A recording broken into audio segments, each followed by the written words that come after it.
नमस्कार साथियों। RS junction पर आप सभी का स्वागत है। आज का ये हमारा सेशन आप सभी के लिए लेकर आए हैं हम हमारे साथ में आरएस 2021 के टॉपर श्री राजेंद्र सिंह जी पुरोहित को, जो कि जिन्होंने 99th रैंक इस बार हासिल किया है और न केवल अपने परिवार का, माता पिता का, बल्कि समूचे गांव और अपने जो भी मित्रजन गुरुजन हैं उनका नाम रोशन किया है। दोस्तों, हर एक सफलता के पीछे एक बहुत बड़ा संघर्ष होता है और बिना संघर्ष के अगर सफलता मिले तो उसका वो आनंद भी नहीं होता जिसकी हम कल्पना करते हैं। तो उसी के बारे में हम जानेंगे। मैं इनका थोड़ा ब्रीफ डिटेल्स आपको बता देता हूँ। राजेंद्र जी जो हैं, ये पाली जिले की सुमेरपुर तहसील के एक छोटे से गांव जिसका नाम बाबा गांव है, वहां से जुड़े हैं। इनके पिताजी श्री सोहन सिंह जी राजपुरोहित थे और इनकी माताजी श्रीमती गुलाब कंवर हैं। दोस्तों, इन्होंने अपना जो 10th स्कूल है वो 2004 में पूरा किया 79% के साथ में, और इन्होंने अपना 12th 2006 में साइंस बायो स्ट्रीम के अंदर 72% के साथ किया। इसके अलावा इन्होंने फिर इसके बाद बी फार्मेसी किया जिसमें इनका 65% रहा, और इसके बाद इन्होंने अपना जो एमए है वो पब्लिक एडमिनिस्ट्रेशन अर्थात लोक प्रशासन से किया है, वीएमओयू अर्थात वर्धमान जो ओपन यूनिवर्सिटी है वहां से, डिस्टेंस लर्निंग के माध्यम से, और वहां ये गोल्ड मेडलिस्ट भी रहे हैं। इनके जीवन में बहुत से उतार चढ़ाव भी आए हैं, तो उन पर बात हम करेंगे। तो सबसे पहले हम वेलकम करते हैं। वेलकम राजेंद्र जी आपको। थैंक यू सर, आपका बहुत बहुत धन्यवाद। तो राजेंद्र जी, आप आरएएस 2021 में सफल हुए हैं। तो पहला जी रिएक्शन जो जैसे ही आप सफल हुए थे क्या रहा था आस पड़ोस में, और आपके खुद के लिए, परिवार के लिए, उस पर थोड़ा सा बात करना जरूरी है। जी सर, जिस प्रकार से मैंने मेहनत की थी तो मेरे आसपास के लोगों को पता था कि सिलेक्शन तो इसका श्योर होगा। अब रैंक कौन सी आनी है यही देखना था। तो सबसे पहले मैंने रिजल्ट देखा तो मुझे खुद को भी पहले विश्वास नहीं हो रहा था कि कौन सी। एक दो बार मैंने कंफर्म भी किया। उसके बाद चूंकि जो रिजल्ट है वो रात को 11:15 बजे आया था, तो उससे पहले ही रात को 7 बजे, 8 बजे, 9 बजे ऐसे मम्मी के, भाई साहब के, सबके कॉल आ रहे थे कि कब आ रहा रिजल्ट, कब आ रहा रिजल्ट। और जब 11:15 बजे रिजल्ट आया तो सब लोग जाग रहे थे। और मम्मी को मैंने पहला कॉल किया कि मम्मी हो गया। तो उनकी जो खुशी का ठिकाना है ना, वो ही मेरे लिए सबसे बड़ी सफलता थी। वो इतने ज्यादा खुश हुए कि हे भगवान, तूने मेरे बच्चे की मेहनत की लाज रखी। तो मेरे लिए तो यही सबसे बड़ी सफलता थी सर। बिल्कुल, जैसा कि हमारे यहाँ पर होता भी है परिवारों में कि भले ही मेहनत हम करते हैं लेकिन उसका क्रेडिट पूरा ईश्वर को इसलिए दिया जाता है क्योंकि कहीं ना कहीं हमारी सफलता में ईश्वर की कृपा का भी एक जो है अंश रहता है, और वो माता पिता, गुरुजन और बाकी लोगों के आशीर्वाद के रूप में भी हमको लगातार मिलता रहता है। मुझे पता है उस दिन जी का, सर। उस दिन आपका रिजल्ट आया था और आपने हमारी भी बात हुई थी, और आपने जिस तरह से हाँ मुझे सर, आपसे भी 2-3 बार बात हुई थी। की बहुत ही एक बड़ी दो बार खुशी आपने मजाक भी किया था कि हमने रिजल्ट आ रात रहा, रिजल्ट आ रहा, तो की रात फिर को दर्द ने भी बिल्कुल। तो राजेंद्र जी, जैसा कि मुझे आपने बताया कि 2010 में ही आपके पिताजी का देहांत हो गया था, तो 2011 में आपने जी अपना सर। फार्मेसी पूरा किया था। तो उसके बाद आपका जी जीवन सर। कैसे आगे बढ़ा था, उस पर थोड़ा सा बताइए। सर, पिताजी के देहांत के बाद मैं इकलौता जो उनका पुत्र होने के कारण परिवार की जिम्मेदारियां सारी मुझ पे हुई थी। उसमें जो सामाजिक दायित्व होते हैं, इसके अलावा जॉब के जो दायित्व है वो भी निर्वहन करने हैं। तो इस के साथ पढ़ाई को कंटिन्यू करना थोड़ा मुश्किल टास्क था क्योंकि समय बचता ही नहीं था। इसलिए जैसे तैसे ये समय निकलता गया, लेकिन मेरे मन में कहीं ना कहीं ये था कि मुझे आगे बढ़ना है, मुझे यहाँ तक रुकना नहीं है। कोशिश भी करता पढ़ाई करने के लिए, पढ़ाई हो नहीं पाती थी। उसके बाद जब से मैं सिरोही में आया 2017 में, तब यहाँ पे आके मैंने वापस से पढ़ाई को कंटिन्यू किया। क्योंकि इससे पहले मैं पाली में पोस्टेड था तो वहाँ पे मैं घर से अप डाउन करता था, तो उस वजह से मेरी पढ़ाई होती नहीं थी। यहाँ पे मैंने रह के जो है, जो समय मिलता था रात का, वो बचाने की कोशिश की और यहीं से फिर मैंने प्रॉपर तैयारी शुरू की थी। तो बिल्कुल, काक चेष्टा बको ध्यानम स्वान निद्रा तथैव च अल्पाहारी गृह त्यागी। ये जो घर त्यागने जी वाली बात है ये किसी भी अभ्यर्थी के जीवन में बहुत महत्वपूर्ण हो जाती है। और जब आप अकेले जी सर। रहते हैं तो निश्चित रूप से तब आप स्वयं के बारे में सोचने लगते हैं। आप एक निर्णय जी लेते सर। हैं कि मुझे अब अपने जीवन को किस तरह से आगे बढ़ाना है। समाज में रहते हुए हम उतना नहीं कर पाते हैं, लेकिन जब हम अकेले होते हैं जी सर। वहां पर निश्चित रूप से इस तरह के ख्याल हमारे मन में आते हैं। तो जी सर। आपने और 2000। सर जी बताइए। जी सर, इसमें सर जैसे मैं 2017 से लेके अब तक यहाँ पे अकेला रह रहा हूँ, अभी भी रह रहा हूँ अकेला। तो जी। कई बार लोग मेरे को ऐसे चिट्ठा कैसे भी करते थे कि तेरी शादी को इतने समय हो गया तो अभी तक फैमिली को साथ नहीं रखता, बच्चों की वगैरह एजुकेशन का क्या होगा। तो वो सारी चीजें मैंने मैनेज की है, मतलब घर पे। हालांकि मिसेज काफी अच्छे स्वभाव के हैं, उन्होंने कभी भी शिकायत नहीं की कि मैं आपके साथ रहूं वगैरह। और उनका ही ये सहयोग वगैरह है कि मैं यहाँ पे अकेला रहकर आराम से तैयारी कर पाया। घर की मुझे कोई भी चिंता नहीं होती, क्योंकि मदर और मिसेज है, वो घर के काफी सारे काम देख लेते हैं, तो इससे पढ़ाई में मेरा ध्यान भटकता नहीं है। हाँ, तो आज जिन लोगों ने इस तरह के ऑब्जेक्शंस किए होंगे या जो कटाक्ष किए होंगे, उन्हें उनका जवाब मिल चुका है, और अब उनके जो सुर होंगे वो भी निश्चित रूप से बदले हुए दिखाई दे रहे होंगे।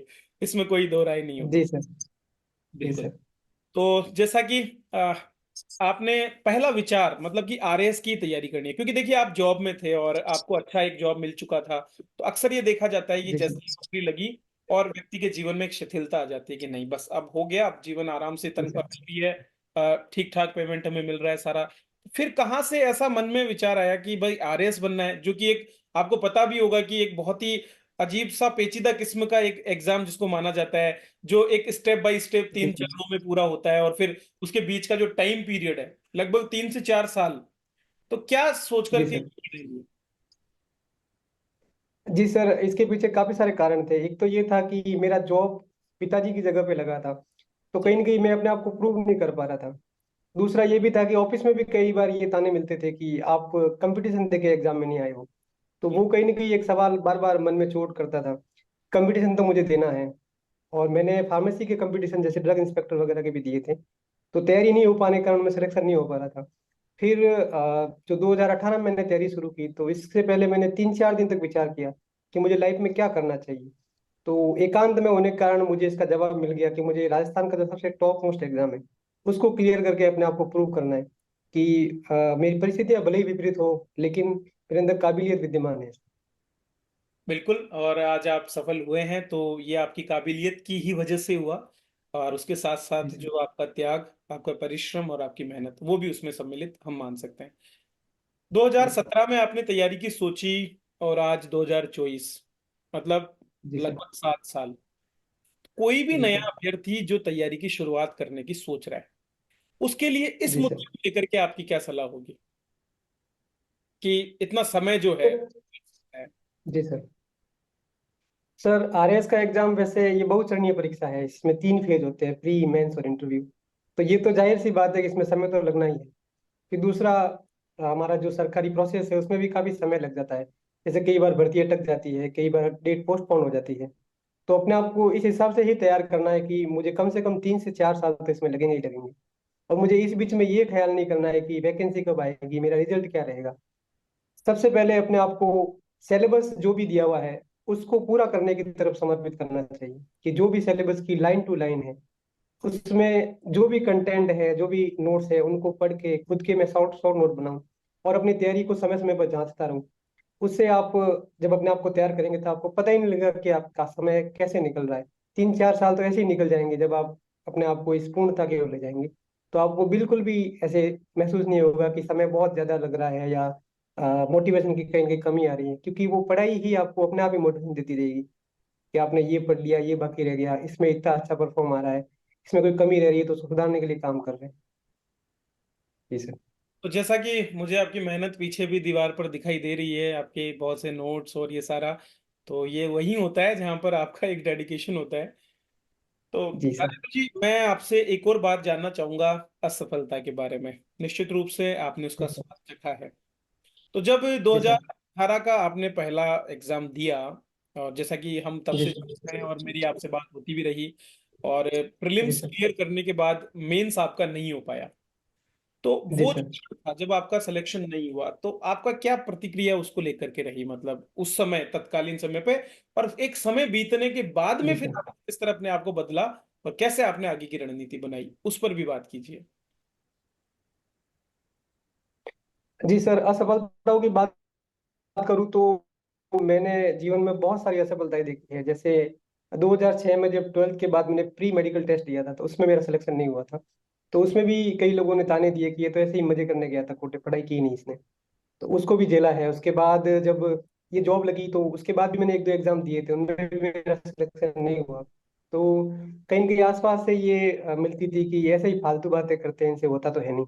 लेकिन अपने आप को मेंटेन रखा। फिर दूसरी, जैसे ये 18 वाला एग्जाम है, तो इसमें कहीं न कहीं मुझे ये था कि क्योंकि मैंने सेल्फ स्टडी की थी, तो सेल्फ स्टडी में मैंने मई 2018 में ये इसकी तैयारी शुरू की थी। तो मेंस में काफी सारा कंटेंट होता है, उसको तैयार करने में काफी समय लग गया था। तब तक तो जून 2019 आ चुका था। तो ये कहीं न कहीं मुझे पता था कि कमी मुझ में है, इसको मुझे सुधारना ही पड़ेगा। लेकिन आसपास वाले ये कहते थे कि क्या हुआ तेरे एग्जाम का, बार बार इस सवाल से गुजरना पड़ता था। तो यही कहता था कि मैं अभी तक इस एग्जाम के लिए तैयार नहीं हूँ, मैं तैयार कर रहा हूँ अपने आप को, और एक दिन मैं आपको सफल होकर दिखा दूंगा, ये मेरा वादा है आपसे। और इसी पॉजिटिव मोटिवेशन के साथ मैं लगा रहा। बिल्कुल। तो पॉजिटिव मोटिवेशन बहुत जरूरी है, और वो भी लगातार मोटिवेशन होना जरूरी है, क्योंकि बीच जी में थोड़ा सा भी रुके और मामला गड़बड़ हो सकता जी है। प्रीलिम्स जी के सर। लिए अगर हम बात करें तो मतलब एक सिंपल, अगर हम एक मिनट में जानना चाहें कि प्रीलिम्स के लिए सर ये कर लीजिए और इस तरह से अपनी तैयारी को दिशा दीजिए, सिलेक्शन आसानी से किया जा सकता है, तो वो क्योंकि आपने 2 बार एग्जाम लगातार इसमें क्लियर किया है प्रीलिम्स का, तो उसको लेकर के आप क्या बताना चाहेंगे? जी सर। सर प्रीलिम्स मैंने, ये मेरा तीसरी बार, जैसे 2023 में भी प्रीलिम्स मैंने दिया है। तो मैंने इसमें एक ही स्ट्रेटजी रखी है कि एक तो इसमें क्या है कि फैक्ट बेस रहता है। तो जी। फैक्ट जब आप बार बार रिवीजन करते हैं तो ही याद रहता है। दूसरा, इसके लिए आपको क्वेश्चंस जो है प्रैक्टिस ज्यादा करनी होती है। इसके लिए आप जैसे आजकल आपका, जैसे आपकी वाली भी टेस्ट सीरीज थी, और भी बहुत सारी ऐसी टेस्ट सीरीज है जहां से आप अपनी तैयारी को परख सकते हो। और बार बार आप उस प्रोसेस से गुजरोगे तो आपको कंटेंट याद हो जाएगा। फिर प्रीलिम्स में सबसे इंपॉर्टेंट चीज है वो एलिमिनेशन का होता है। अर्थात जैसे 150 सवाल आते हैं, तो आपको ये नहीं सोचना है कि मेरे को 140 45 सवाल करने हैं। आपको ये सोचना है कि मेरे को नेगेटिव कम से कम करने हैं, और 100 105 110 इसके आसपास भी सवाल आप करते हैं और नेगेटिव कम से कम करते हैं, तो आपका स्कोर काफी अच्छा होता है। जैसे मेरे 2018 के अंदर बिल्कुल डरते डरते मैंने पेपर किया था, और उसके बावजूद मेरे 77 नंबर आए थे, जो कि कट ऑफ 76 के, जो 77 के आसपास ही थे। हालांकि वो तो मैंने पूरी एकदम जीरो से तैयारी शुरू की थी। उसके बाद 21 में मैंने व्यवस्थित तरीके से तैयारी की थी और 105 सवाल अटेंड किए थे। उसके बावजूद 107 मार्क्स थे। इस बार भी यही प्रोसेस फॉलो किया, 113 सवाल अटेंड किए और 121 मार्क्स। तो इस वजह से ये है कि मैं नेगेटिव कम से कम करने की कोशिश करता हूँ, और सवाल ज्यादा अटेम्प्ट करने की बजाय एक्यूरेसी पे ध्यान देता हूँ। इसी वजह से जो है प्रीलिम्स का जो एक जो लाइन है उसको हम आराम से क्रॉस कर लेते हैं। तो आपका प्रीलिम्स का स्कोर सुनकर मुझे भी कहीं ना कहीं मेरे स्कोर्स याद आ रहे हैं, जैसे कि 2018 में मेरा भी 76 मार्क्स रहा, और जी 2021 में सर। हमने एग्जाम देने के तुरंत बाद हमारे बीच में बात हुई थी, मुझे याद है जब मैं पाली गया था आपके वहां पे, तो मेरा भी जी 107, सर।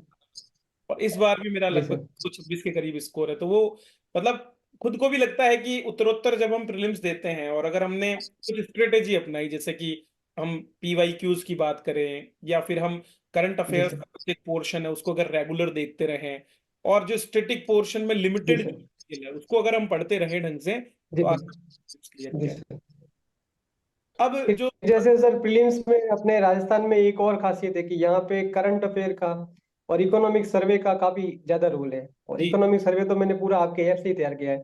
आपने जो हर बार टेस्ट सीरीज लगाई थी, तो उस टेस्ट सीरीज में माइनर से माइनर फैक्ट भी याद हो जाता है, और उसमें इतने सवालों का लेवल इतना अच्छा रहता है कि पूरी आर्थिक समीक्षा मुझे अंगुलियों पे याद हो गई। इसी वजह से मेरे आर्थिक समीक्षा का एक भी प्रश्न गलत नहीं हुआ, और इसी वजह से मेरा स्कोर काफी अच्छा हुआ।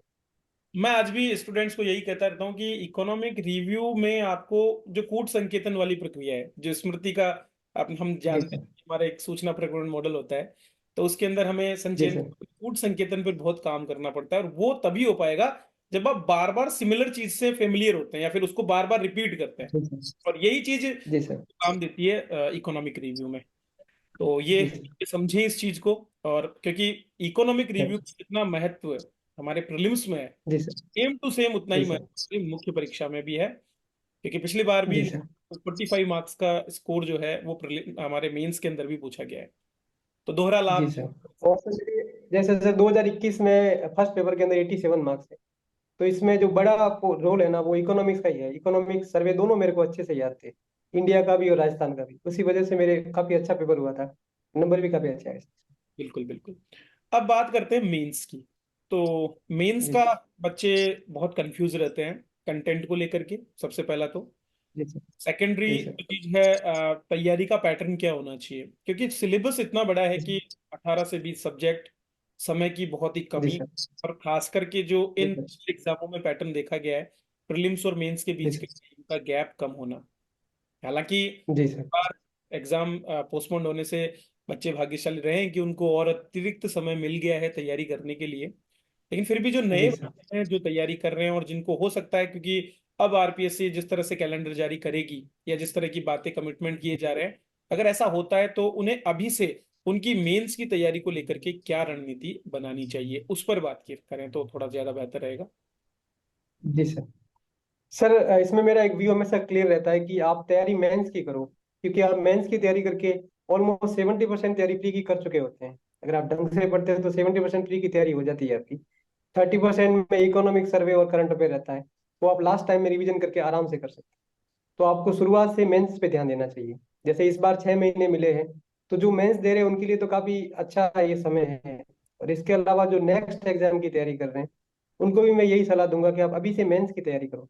इसके लिए आप कंटेंट को पढ़ सकते हैं, और कंटेंट जो एनसीईआरटी और आरबीएससी का ऑथेंटिक सोर्स है उसको फॉलो करो, क्योंकि आरबी जो अपनी आरपीएससी है वो भी वहीं से अपना कंटेंट उठाती है। और अगर आपके कंटेंट जैसे आरपीएससी में कई बार सवालों के संबंध में आपको कोर्ट भी जाना पड़ जाए, तो उसकी ऑथेंटिसिटी रहती है एनसीईआरटी की, आरबीएससी की। तो इस संबंध में भी आपको फायदा हो जाता है। फिर अखबार आप जैसे एडिटोरियल वगैरह रेगुलर पढ़ते हैं तो आपकी एक क्रिटिकल थिंकिंग डेवलप होती है। तो एग्जाम में कैसा भी अननोन सवाल आ जाए तो आप उसका आंसर लिख सकते हैं। केवल लकीर के फकीर नहीं बनना चाहिए कि किसी संस्था के नोट से इसको पढ़ लो बस इससे ही आपका हो जाएगा। तो ये केवल एक छलावा है। आपको अपने कंसेप्ट बिल्डिंग पे अच्छे से ध्यान देना चाहिए। इसके लिए जैसे मैंने ये नोट्स भी बना रखे हैं समय, काफी सारे, जैसे ये शॉर्ट नोट बना रखे हैं। और इसके अलावा आप आपके साथ उस ग्रुप में भी जुड़े हुए थे इस तरह से, जैसे ये नोट शॉर्ट नोट इंग्लिश के नोट्स हैं, ऐसे हर एक सब्जेक्ट के बिल्कुल छोटे छोटे नोट्स बना रखे हैं। और इस तरह से हमने आंसर राइटिंग की कॉपीज भी बना रखी थी। ये कॉपीज कम से कम 4 से 5 भर चुकी है। और एक छोटा सा पीयर ग्रुप भी बनाया था, उसमें सारे आंसर्स लिख के आपस में लोग चेक करते थे। आपस में चेक करने का सबसे ज्यादा फायदा होता है, क्योंकि आप जैसे किसी कोचिंग में कॉपी चेक कराते हैं तो आपको केवल एक टीचर के व्यू मिलते हैं। और आजकल तो एक डर्रा भी बन गया है कि कोचिंग में किसी को भी कॉपी चेक के लिए पकड़ा दिया जाता है। और उसमें जो उनकी आंसर की होती है उससे अगर आपका उत्तर मैच करता है तब तो आपके नंबर आ जाते हैं, और अगर उससे एक शब्द भी वेरी करता है तो नंबर देते ही नहीं है। लेकिन जो मेंस है वो सब्जेक्टिव एग्जाम है, तो सब्जेक्टिव में तो आंसर वेरी करता है, हर एक माइंड अलग अलग सोचता है। तो जो क्रिटिकल थिंकिंग के सवाल है वो आपके पीयर ग्रुप से काफी अच्छे हो सकते हैं। अपन ने एक पीयर ग्रुप भी बनाया था 20-21 लोगों का, जिसमें रेगुलर उसमें आंसर लिखते थे, एक दूसरे को रिव्यू भी देते थे। आपने भी खूब सारे हमको रिव्यू दिए हैं। और आपस में हर तीसरे चौथे दिन हम टेस्ट लिखते थे। तो उससे कंटेंट पे काफी अच्छी कमांड हो गई थी कि कैसा भी प्रश्न पूछ लिया जाए उसका उत्तर बना लेते थे। और यही अप्रोच जो है आपको दूसरों से अलग बनाती है। और अब एग्जाम में जो एग्जाम का लोड होता है लास्ट टाइम में, बहुत सारे सब्जेक्ट एक साथ करने का, फिर उसके बाद अननोन सवाल भी आते हैं, तो उनको आप आराम से हैंडल कर पाते तो इसी जैसा कि आपने बोला कि सर, एक ग्रुप में जब हम आंसर राइटिंग की प्रैक्टिस करते हैं, या फिर ग्रुप में हम जब डिस्कशन करते हैं हमारे जैसे लोगों के बारे में, इसी को लेकर के इस हैं। आइडिया के साथ ही आगे बढ़ते हुए आर एस जंक्शन ने भी जो है पहली बार, क्योंकि अभी तक हम केवल प्रीलिम्स के लिए कंटेंट दे रहे थे, या फिर जो भी हम नोट्स दे पा रहे थे मेंस के लिए वो दे पा रहे थे, लेकिन अब जो है अगले वाले जो हमारा जो जी सर। जुलाई में एग्जाम आ रहा है 2023 का, उसको लेकर के हमने जो संभव जी विकल्प सर। एग्जाम चलाया है, आपने उसके बारे में देखा जी होगा सर। टेलीग्राम पर, जी सर। लेकर के आपकी जी क्या सर। राय है? जी सर, जैसा कि मैंने उसमें देखा, उसमें आपने ये बताया कि एक तो डेली आप उसमें कंटेंट देंगे और आपको वो पढ़ना है। उसके बाद शाम को उसका 50 नंबर का एक टेस्ट होगा, वो लिखना है। और उसके बाद 7 दिन बाद लगभग पूरा सब्जेक्ट आपके कवर होता है। तो ये काफी अच्छी अप्रोच कही जाती है, क्योंकि आपका टुकड़ों में भी पूरा एक सब्जेक्ट तैयार हो रहा है, और उसके बाद एक बड़े पोर्शन में आपका जो पूरा सब्जेक्ट तैयार होता है। एग्जाम में सबसे बड़ी बात यही होती है कि उसमें सारे सब्जेक्ट एक साथ आपको पढ़ के वहाँ पे परफॉर्म करके आना होता है। जैसे कि अपने एग्जाम का पैटर्न है कि एक दिन में 2 पेपर होते हैं और उसके अगले दिन 2 पेपर होते हैं। जी तो वहां पे तो आपको पढ़ने के लिए समय मिलेगा ही नहीं, तो जी। आपको पहले से ही अपने आप को तैयार करना है। तो इसके लिए क्या है कि अगर आप छोटे छोटे टुकड़ों में सिलेबस को अच्छे से करते हैं और बार बार उसको लिख के अच्छे से अगर आप कंटेंट को याद करते हैं, तो आपको उस एग्जाम में दिक्कत नहीं आएगी। और एक थ्योरी भी होती है PQRST की, मैं उस पर ही बिलीव करता हूँ। PQRST में होता है कि जैसे सबसे पहले प्रीव्यू होता है, यानी आपको पहले सिलेबस क्या कहता है, प्रीवियस ईयर के पेपर क्या कहते हैं, वो सब देखना होता है। उसके बाद आपको उसको रिटेन करने के लिए काम करना होता है। फिर उसके बाद होते हैं। क्वेश्चनिंग करनी होती है, आपको क्वेश्चन बनाने होते हैं उसमें से। उसके बाद आपके जो शॉर्ट नोट्स होते हैं वो बनाने होते हैं, और लास्ट में टेस्ट जो है वो इन सब का जो एक मूल मंत्र है। टेस्ट रीडिंग देने से आपको ये पता लगता है कि आपकी, जी सर, उसमें रीडिंग आपके वीक एरिया कौन से हैं वो पता लगते हैं सर। तो टेस्ट का जैसे मतलब। मैं टेस्ट देने से ही अपनी कमियां पता लगा पाता था कि जैसे अपन कोई भी सब्जेक्ट भी पढ़ते हैं तो शुरू शुरू में तो उसको बार बार, जैसे पहला टॉपिक अपन बार बार पढ़ते हैं, लेकिन लास्ट तक पहुंचते पहुंचते उसको रिटेन नहीं कर पाते। तो मैं हमेशा उल्टा चलता था कि जो लास्ट वाले टॉपिक से स्टार्ट करो, ताकि उसको भी लेकर चले, फिर वापस कभी बीच में से ले लिया, ऐसे करके सब्जेक्ट को कवर करते थे। और जो पेपर्स बनाते हैं वो जो एग्जामिनर की साइकोलॉजी को फॉलो करते हैं, वो वही पेपर देते हैं जो आप छोड़ते हो। जैसे मैंने कई सारे ऐसे पेपर दे रखे हैं जहाँ पे आउट ऑफ द बॉक्स प्रश्न आते हैं, तो ऐसे प्रश्न जरूर करने चाहिए। इससे आपकी एग्जाम में कैसा भी प्रश्न है उसको हैंडल करने की टेक्निक आप उससे आदी हो जाते हो, तो आप पेपर बहुत अच्छे से वहाँ पे एग्जाम में लिख के आओगे। बिल्कुल। तो ये बहुत जरूरी है कि ना केवल हम हमारे कंटेंट को रेंडमाइजेशन के साथ पढ़ें, बल्कि साथ का जी साथ सर। उसमें एक टाइम पीरियड के साथ रिवीजन भी करें। क्योंकि अक्सर देखा गया है कि जी सर। अपना पूरा कंटेंट जो है उसको लगातार पढ़ते रहते हैं, और जब एक महीने जी बाद में सर। जाकर देखते हैं तो पता चलता है कि काफी कुछ मिस हो चुका है।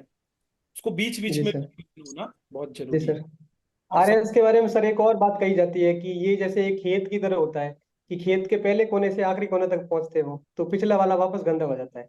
तो इसमें भी ऐसा ही होता है कि इतना सारा कंटेंट है, जब आप पहला सब्जेक्ट शुरू करते हो तो आपको काफी अच्छा लगता है, और जब जब तक लास्ट तक पहुंचते हो तो पहला सब्जेक्ट आपका वेनिश हो चुका होता है। तो जी। इसी के लिए जरूरी है कि आप खुद को टेस्ट करते हो, क्योंकि टेस्ट करने से आपके सबकॉन्शियस माइंड में वो स्मृतियां पड़ी रहती है। आपको एकदम से एग्जाम में याद आएगा, अरे यार ये तो उस टेस्ट में ये सवाल पूछा था। मेरे साथ जैसे हुआ था, मैंने खूब सारे टेस्ट लिख रखे हैं, तो काफी सारे सवाल ऐसे ही थे जो टेस्ट सीरीज में कहीं न कहीं पूछे हुए थे। जैसे एक थाड़ करके प्रश्न आया था, जो टर्मिनल हाई एल्टीट्यूड वाला जो डिफेंस सिस्टम था, तो वो किसी टेस्ट सीरीज में पूछा हुआ था। तो वो मेरे को एकदम से याद आ गया कि ये तो उस टेस्ट सीरीज में पूछा हुआ है, तो वो मैंने पूरा पूरा लिख लिया। ऐसे किसी डिस्कस की हुई चीज है तो वो भी वहां पे याद आ जाती है। तो मेमोरी को साफ करने का सबसे अच्छा तरीका यही है कि आप अपने आप को टेस्ट करते रहो। और इसके लिए जो आप इस तरह से ये संभव प्रोग्राम चला रहे हो, तो निश्चित रूप से ये अभ्यर्थियों के लिए काफी अच्छा होगा। टेस्ट को लेकर के एक और जो है कई बार बच्चे करते हैं, जैसा कि टेस्ट दे लिया और दे करके फिर उसके बाद में बस उसका स्कोर देख लिया। क्या ये सही तरीका आप मानते हैं, जी या सर। फिर उनको सॉल्यूशंस पर ध्यान देना चाहिए? क्योंकि कहीं ना कहीं टेस्ट देने के बाद हमें ये एनालाइज करना पड़ता है कि हमारी गलतियां क्या है और जो सही उत्तर है जी वो सर। क्या है। जी सर, मैंने इस चीज को जिया है अच्छे से। तो मैंने एक चीज देखी है कि जैसे कोई गलती आपकी पहली बार होती है, और अगर आप उस गलती से सीख नहीं लेते हैं, तो अपने ब्रेन में एक सिस्टम होता है वो वापस से वही गलती दोहराता है। जैसे मैंने एक बार हुआ था कि एक टेस्ट में कोई प्रश्न पूछा हुआ था, वो उस टाइम उसका उत्तर गलत लिखा था, उसके बाद उसका रिव्यू नहीं किया, और 3-4 टेस्ट बाद में वही प्रश्न वापस पूछा गया तो सेम वही गलत उत्तर मेरे दिमाग में से आ रहा था। उसके बाद मैंने अपने आप को समझाया कि ये जो है, अपन अगर केवल टेस्ट देख के उसका स्कोर देके खुश हो जाए तो ये अच्छी अप्रोच नहीं है।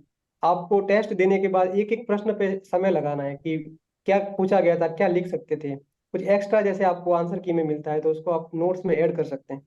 इससे क्या है कि जब अगली बार आपको वो प्रश्न पूछा जाएगा, उस टाइप का कोई प्रश्न पूछा जाएगा, तो आपको सही उत्तर प्लस आपके जो एक्स्ट्रा फैक्ट है वो भी अपने अच्छे से याद हो जाएंगे। तो टेस्ट का रिव्यू आपको अच्छे से करना चाहिए, जो भी मॉडल आंसर की दी जाती है या जो भी आंसर आप डिस्कस करते हो आपस में, उससे भी काफी अच्छा प्रभाव पड़ता है। तो ये तो उन छात्रों के लिए बात हो गई जो अब आगे 2025 या बाकी एग्जाम्स की बात कर रहे हैं, लेकिन जो अभी अपीयर होने वाले हैं उनके लिए क्या जी सर। स्ट्रेटेजी 4 महीने के लिए या 5 महीने के लिए बना सकते हैं, अगर आप अपने स्तर पर देखिए, क्योंकि आप भी दोबारा से एग्जाम दे रहे हैं एंड यू वांट टू जी इम्प्रूव। सर। तो जी आप जो जी सर। स्ट्रेटेजी फॉलो करने वाले हैं उस पर थोड़ा सा अगर प्रकाश डालें तो हो सकता है कई अभ्यर्थियों को जी इससे सर। काफी मदद मिल पाए।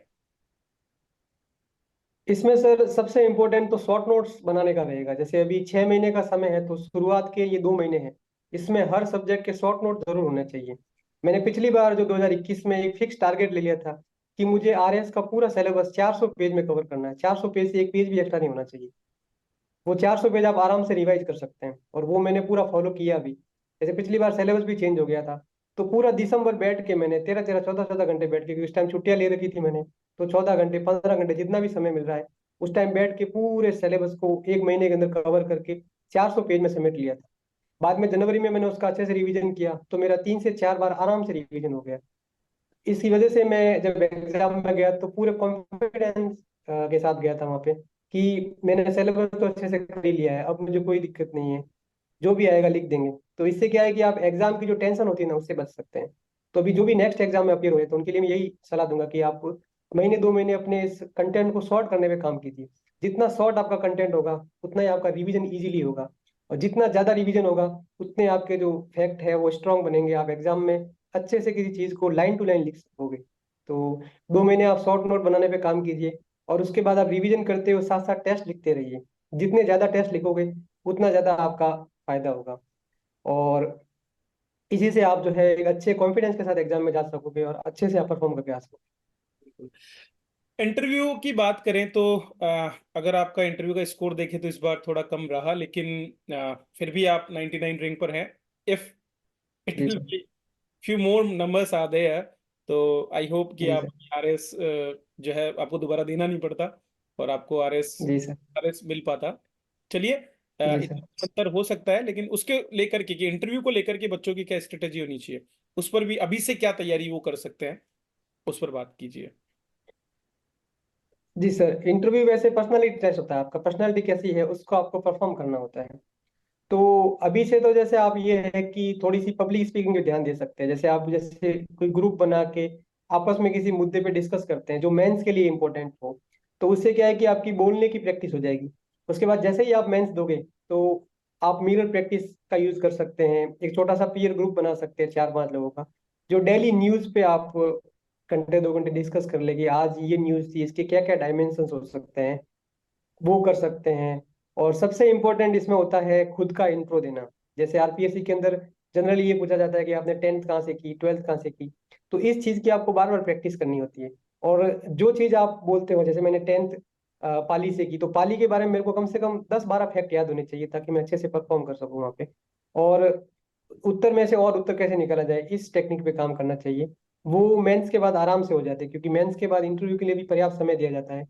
तो उसमें आप अच्छे से कर सकते हैं। अभी तो आप स्पीकिंग जो बोलने पे है, अपनी वाक जो शैली है उसको सुधार सकते हैं, वो आपके अभी डिस्कशन से काफी अच्छे से सुधर सकती है। पूरे एग्जाम के दौरान जो सबसे इम्पोर्टेंट चीज मैं मानता हूँ, हार्डवर्क तो है ही, बट उसके अलावा एक जी मोटिवेशन सर। फैक्टर भी होता है कि हमेशा हमारा मोटिवेशन बना रहे, हम तरोताजा रहें, जी सर। लगातार जी काम करें। सर। तो उस चीज पर कैसे आपने ध्यान दिया? सर इस पे सबसे इम्पोर्टेंट तो जैसे साइकोलॉजिकल आपको स्ट्रॉन्ग रहना है तो आपको भगवान पे विश्वास करना पड़ेगा। आप जिस भी भगवान को मानते हैं, चाहे वो अल्लाह को मानते हैं, ईसा मसीह को मानते हैं, आप किसी भी देवता को मानते हैं, चाहे किसी पूर्व जी को मानते हैं, तो आप उनके प्रति फेथफुल रहिए और ध्यान और योग को अपनी जीवन शैली का हिस्सा बना दीजिए। ध्यान और योग से आपका जो है परमात्मा की जो सत्ता है उससे आपका जुड़ाव हो जाता है, और आपको कभी भी ये फेलियर का डर नहीं सताएगा। वहां से आपको अपने आप ही एक साइकोलॉजिकल बैकअप मिलेगा कि जो कुछ भी होगा, जैसे कहते हैं कि क्यों डरे, जिंदगी में क्या होगा, कुछ नहीं तो तजुर्बा होगा। तो अपन यही कहते हैं कि आप यहाँ तक पहुंच चुके हो, प्री निकाल लिया, मेंस निकाल लिया, तो आप लाइफ में कुछ भी करोगे तो उस जगह सक्सेस हो ही जाओगे। बस ये है कि एग्जाम में एक इस फेज का रिजल्ट का इंतजार रह गया। अगर रैंक कम भी आती है तो आपके लिए संभावना के द्वार खुले हुए रहते हैं, आप किसी भी सेक्टर में जाके अपने आप को अच्छे से परफॉर्म कर सकते हैं। तो वो सब चीजें जो है आपको योग और ध्यान से काफी अच्छे से मजबूत बना देती है। तो मैंने योग और ध्यान को रेगुलर फॉलो किया है और आज भी करता हूँ। और अब तो ऐसा हो गया कि ध्यान करने में एक अलग ही एक मतलब मजा आता है। अब जैसे आधा घंटा 1 घंटा तक भी उसमें निकल जाता है। बिल्कुल, वो पढ़ा भी है हमने, और दूसरा फिर सबसे बड़ी बात ये होती है कि एक लंबा जीवन का जो हिस्सा है उसका वो एक पार्ट रहा है हमारा। तो वो आगे जी सर। जीवन, और ये फिर ये भी है कि ऐसा नहीं है कि पीछे का जो जीवन था वही कठिन था, संघर्षपूर्ण था।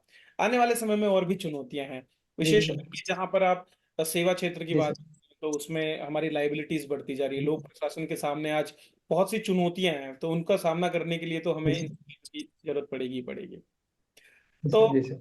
आने वाले समय में एज ए तहसीलदार जब आप काम करेंगे, तो उसको लेकर के जी सर। आपका क्या नजरिया है और किस तरह से आप कार्य करने वाले हैं? क्योंकि डेफिनेटली जब आप कुछ करने वाले होते हैं तो उसमें आपके माता पिता, आपके गुरुजन, और जिस माहौल में आप रहे हैं उसकी झलक जरूर लोगों को देखने को मिलती है। तो वो उसको जी लेकर के सर। आपका क्या एक, क्योंकि जनरली इस बारे में बात की नहीं जाती है, लेकिन मैं मानता हूँ कि इस जी बारे में सर। बात होनी चाहिए। जी सर, मेरा इस मामले में एक व्यू है कि जो सबसे पहले तो आपके जो वर्क प्रोफाइल होता है, आपके लिए जो ड्यूटीज है उसको आपको अच्छे से फॉलो करना है। मेरा जैसे ये सिद्धांत रहता है कि जो भी काम मुझे दिया जाए तो जब तक वो पूरा नहीं होता मैं उसको उठ मतलब उसको पूरा करने में रहता हूँ। जैसे ये नहीं सोचता कि शाम के 6 बज गए अब घर चला जाता हूँ, ऐसा नहीं रहता। मैं उसको मैं मैं जब इस तक वो बात पूरा में नहीं होता। मैं इस बात में आपको काटना भी चाहूंगा। मैं भूल गया कि मैं बताना चाहता था कि इन्हें लोक जी सर। प्रशासन में अच्छा कार्य करने के लिए हाल ही में पुरस्कृत भी किया गया था 2022 में। मैं सही हूँ? जी सर। हाँ तो जी सर। इस वजह से कि जो भी काम अपने को दिया जाता है उसको पूरी ईमानदारी से फॉलो करते हैं। तो अपनी ड्यूटी के अलावा मेरी कुछ और एम्बिशंस भी है, जैसे मैं पर्यावरण के प्रति कुछ कार्य करूं, जीव दया के लिए कुछ कार्य करूं। और मेरा यही रहेगा कि मेरी वजह से कोई भी दुखी नहीं रहे और किसी गरीब की आत्मा नहीं जले। ये काम मैं करने की कोशिश करूंगा। तो पद के साथ में कुछ अधिकार होंगे, कुछ कर्तव्य होंगे, दोनों में बैलेंस बना करके चलें तो शायद जीवन ज्यादा बेहतर हो सकता है, ऐसा मैं समझता हूँ। और जी ऐसा सर। निश्चित आप भी मानते होंगे। जी सर। तो अंत में जी आप सर। के लिए क्या कुछ आपका अंतिम एक मैसेज हो सकता है, उस पर बात कीजिए ताकि वो मोटिवेटेड रहें और कैसे वो अपने जी लक्ष्यों सर। को प्राप्त कर सकते हैं इन कठिनाइयों से गुजरते हुए, क्योंकि सफलता असफलता चलती रहेगी। आप जीवन में एक लक्ष्य प्राप्त करेंगे, नया बनाएंगे, फिर बढ़ेंगे आगे, फिर गिरेंगे, फिर उठेंगे, और ये जीवन इसी तरह से चलता रहेगा। तो क्या कुछ आपका फाइनल मैसेज बचे? सबसे पहले तो यही है कि ये एग्जाम आपके जीवन का एक पार्ट है, पूरा जीवन नहीं है। इसके आगे भी जिंदगी बहुत सारी है। तो आप चाहे सफल हो चाहे असफल हो, आप कुछ ना कुछ जरूर सीखोगे। इसलिए कभी ये मत सोचे कि मैं असफल हो गया, या इसमें घमंड में भी नहीं आ जाए कि मुझे तो सफलता इतनी जल्दी मिल गई या कम उम्र में मिल गई, या मतलब मैं अपने आप को शहंशाह समझू। ऐसा नहीं होना चाहिए। और रही बात आपकी इस गोल के प्रति, तो इस गोल के लिए आपको स्वयं के प्रति ईमानदार होना पड़ेगा। आपको हर एक चीज जो इसके लिए डिसाइडेड है, सिलेबस चाहे नोट्स हो, इन सबको अच्छे से फॉलो करना होगा। टेस्ट वगैरह देने होंगे। और सबसे इम्पोर्टेंट इस एग्जाम में धैर्य होता है। आपको धैर्य जरूर रखना होगा, क्योंकि ये एग्जाम 2 से 3 साल, कभी कभी 4 साल तक चलता है। तो धैर्य बहुत जरूरी है। कुछ लोग ये भी सोचते हैं कि जैसे जो फ्रेशर्स होते हैं वो ये सोचते हैं कि पहले हम छोटे एग्जाम की तैयारी करें या बड़े एग्जाम की। तो उनको मैं यही कहना चाहूंगा, आप चाहे किसी भी एग्जाम की तैयारी करो, उसको पूरी तन्मयता के साथ पूर्ण करो। आप चाहे आरएस की तैयारी कर रहे हैं तो आरएस को पूरी तन्मयता से करो। आपके छोटे एग्जाम तो वैसे ही निकल जाएंगे। अगर आप छोटा लक्ष्य रखेंगे तो वापस जाके आपको फिर से नई शुरुआत करनी पड़ेगी। आप बड़ा लक्ष्य रखिए और उसके प्रति डेडिकेटेड रहिए, तो आपके जो छोटे एग्जाम है वो आराम से निकल जाएंगे। और ये है कि आपको निरंतर मेहनत करनी है। इसके लिए जो भी डिसाइडेड चीजें हैं जो लोग बताते हैं वो करनी है। और सबसे इम्पोर्टेंट ये है कि आपको सोशल मीडिया से दूरी बना के रखनी है। वर्तमान में सोशल मीडिया पे बहुत सी नकारात्मकताएं भी हैं। जैसे टेलीग्राम पे भी बहुत सारे ऐसे चैनल हैं जहाँ पे केवल इस तरह से चीजें बताई जाती है कि अ, जैसे ये एग्जाम के आरपीएससी को दोष दिया जाएगा या फिर एग्जाम की प्रक्रिया पे दोष दिया जाएगा। इन चीजों से आपको दूर रहना है और आपको अच्छे से अपने कर्तव्य पालन पे ध्यान देना है। अगर आप अपना कर्तव्य अच्छे से पालन करोगे तो आपका रिजल्ट 100% अच्छा आएगा। चलिए, तो राजेंद्र जी, आपको एक बार फिर से बहुत बहुत शुभकामनाएं कि आपने ये थैंक शानदार यू सर। सिद्धि अर्जित की। और इसी के साथ हमारी आपके लिए अग्रिम शुभकामनाएं अगले एग्जाम को लेकर के, कि अगली बार जब आप हमारे थैंक यू सर। साथ देने आए तो आप वहां पर एज एन एसडीएम हमसे बात कर रहे हो। चलिए, बहुत बहुत थैंक अच्छा यू लगा सर। आपसे बात करके। धन्यवाद। Thank you sir.